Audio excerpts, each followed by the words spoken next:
Okay, as we continue our study of series parallel circuits and creating circuit schematics, I'm going to look at experiment number 19 here, where we build a series parallel circuit, and then following the procedural steps, we're going to invoke some problems into the circuit at different points. These TPs are test points. Test point 1, 2, and 3 are at various places where we're going to make measurements as we move through the circuit.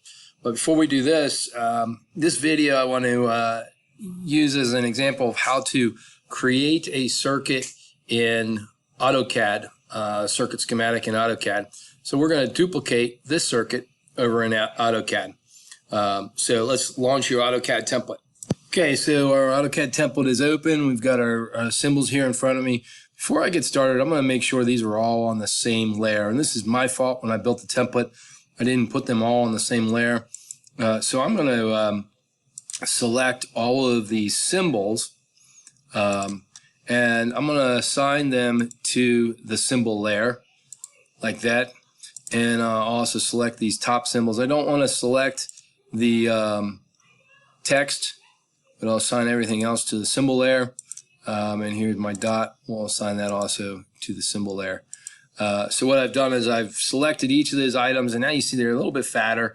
They have the line weight that follows the symbol layer, and just to keep things consistent. If you like, you can now resave this to your template file, and then every time you come out, they'll all be on the same layer itself. I can turn that off with my line weight here.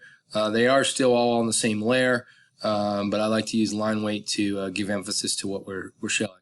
So in our circuit today, we need a battery, a 9-volt battery, and we're going to need 3 resistors. So I'm going to begin by taking the battery symbol right here, and I'll just do a Windows copy, Control-C, and move it over to this area where I'm going to do a Control-V, my Windows paste. Okay, there's my battery. I need 3 resistors. So I come over here, find my resistor. I do a Control-C. And actually with a resistor, I'm going to do a Autodesk AutoCAD copy command, take the base point. And the reason I've done this is because the copy command allows me to do multiples. This time around, I'm going to take this and line this up in the midpoint of my battery. And I'm going to paste. Now, first I'll show you a linear layout of our circuit. So we have a series resistor, series voltage dropping resistor, and a parallel sub-circuit within there. And I'll hit escape there. Now, if I'm going to set it up linearly, I'm going to also need the ground symbol. So I can do a Windows copy, Control-C, and I can bring that back over here. And do a Control-V. Okay, and there's my ground symbol that's in there. I would need to rotate my ground symbol appropriately.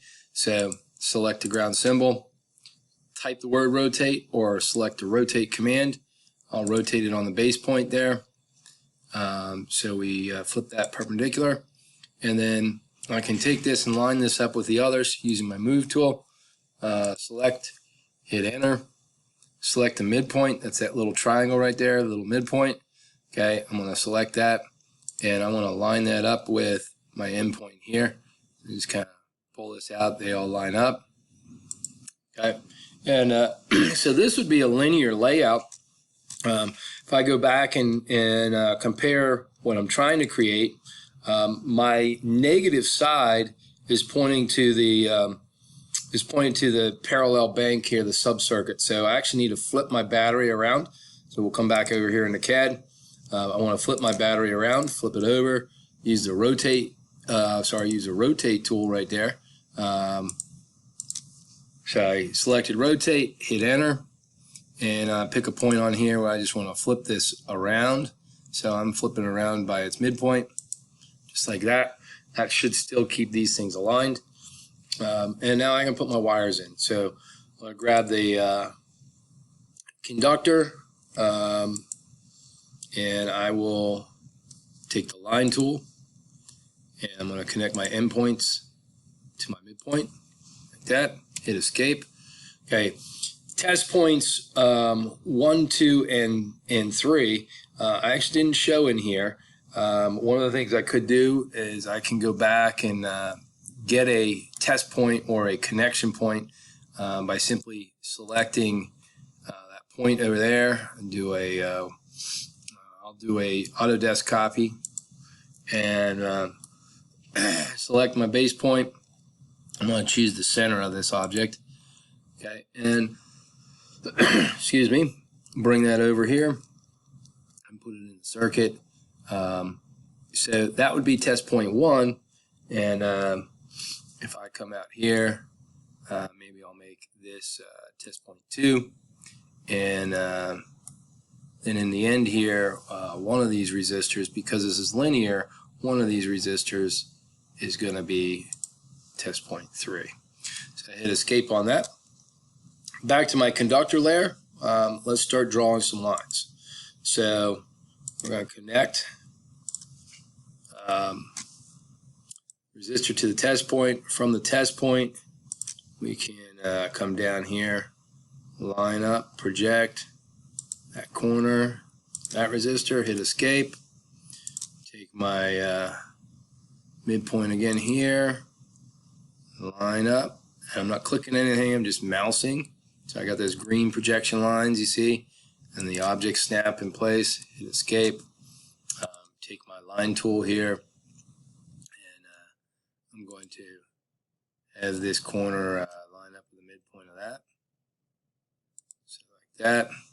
This will come all the way down right here, and then hit escape, my line tool, close that off, escape, and my line tool to ground. So I'm going to go from the midpoint of this line and take that to the midpoint there and hit escape. Okay. And now I have my circuit drawn. This drawn linearly, a little bit different looking from the way it was in the schematic example, but it does still show from the positive coming out. I hit a test point, I go through a resistor, I hit another test point, then I split, and I go to my 2 parallel bank resistors, and I come back together.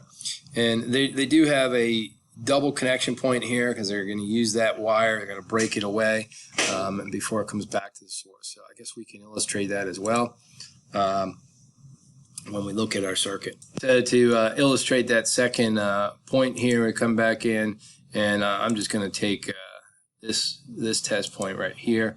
I selected that. I'm going to do a Control C, and I'm going to move it down to this side. Maybe we'll put it right there in our midpoint. Control V, and I can paste that in there. Now it kind of came in there cattywampus a little bit, and I want to get my whole thing. So I'm going to reselect this and just move it using the center point and move it down like that. So there's our circuit. We need some labels. So let's go back over here to our library and fetch the labels. That's this green text over here. I'll copy both of those guys, Control C, and just bring them out here, and then we'll move them around where we need to put them. Control V. Okay, so I just put this here. First, my voltage source, the obvious placement for voltage right there. We're going to correct this. I believe we were working with 9 volts in this circuit, so just double click on that and type in my 9. Okay, and select out. Oops, I should have put a space there. That's okay. Resistor 1. Resistor 1's value, I believe, is 330. Let's go back and check that real quick. Resistor 1's 330. Resistor 2 will be 560. And resistor 3 will be 1000.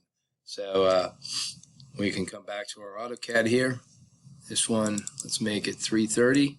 So I double click on it and change the text. Okay, now if that happens like that, I just split it out there, and I want to pull that text box back down just a little bit. So my 330 is in place. Resistor 2, copy this guy, paste him right here and turn him into resistor 2. He's the one that's got the test points, the extra test point on him. So he's my 560. Double click on him, change his label to number 2, and change his value to 560, and click outside. And then we need resistor 3 is our 1000. Control C, Control V, and I'll paste that guy up here. Double click on this. This is 3, and then we're going to make this guy 1000. So there's my schematic diagram. I'm pretty much ready to put that in a layout. Let me compare it real quickly with our, so here we are, R3 is here, my 560 is right there. So everything looks good. You don't have to put the test point labels in unless for you that's useful. If you would rather draw your circuit exactly as it appears here, feel free to do that. Either the circuit diagram, the way it appears there, or the linear fashion, as I've illustrated here, is appropriate for turning this schematic in. Now we're set to put this on a viewport. So when we put this on a viewport, we're going to use the 2 viewport layout. So just go ahead and select 2 viewport right here, double click on that. And this pops up a previous series parallel circuit that we have used. You might recognize this from an earlier lab 9. And this table is out in our template. We're going to need that table to stay put. So I'm just going to leave that right there. And I'm going to double click in my upper viewport here. And I want to zoom out and look at my entire drawing board. And I need to find that new circuit I created. And so this is that new circuit right here. And I'm going to zoom it to a reasonable size that everything fits in here. I just use my zoom, get it to a reasonable size. I can pan it so it's centered. And this table, if it should be on the template, but if you don't see this table here, just double click and zoom until you find a series parallel. And we actually have to edit this table a little bit. Whoops, forgot to get out of my viewport there.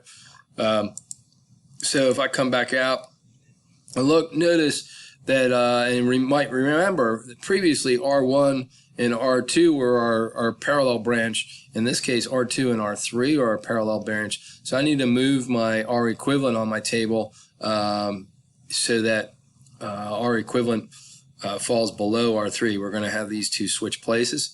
So in order to make that change, I'm going to go back to my model space drawing board to update that. Now you can either use the model tab down here to go back, find a table, or you can click your paper tag and turn it to model. I'm going to double click into the table there, and that table becomes active. And I just want to switch or flip text around here.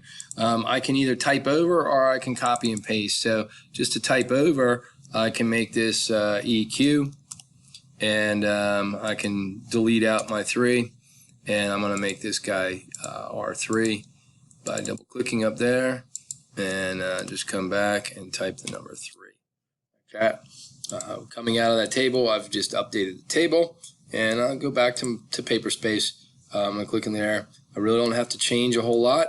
Yeah, you see, in bumping my table around, I did get it not to fit right, so I am going to zoom in on that, or zoom out on that a little bit, so I need to make sure it fits appropriately, and I wanted a size that I can interact with and fill it in when we're working with a file. Now all you got to do is update your title block. This is Lab 11. So we're going to double click there, Lab 11, and it is, instead of analysis, we're doing measurements. And I'll do it all caps lock on, MEASURETS. Okay, and you got an extra S there. Take that out, update your date, put your name in here. Don't worry about scale. Now this drawing is good to go. You're going to export this or print this as a PDF. You're ready to turn it in.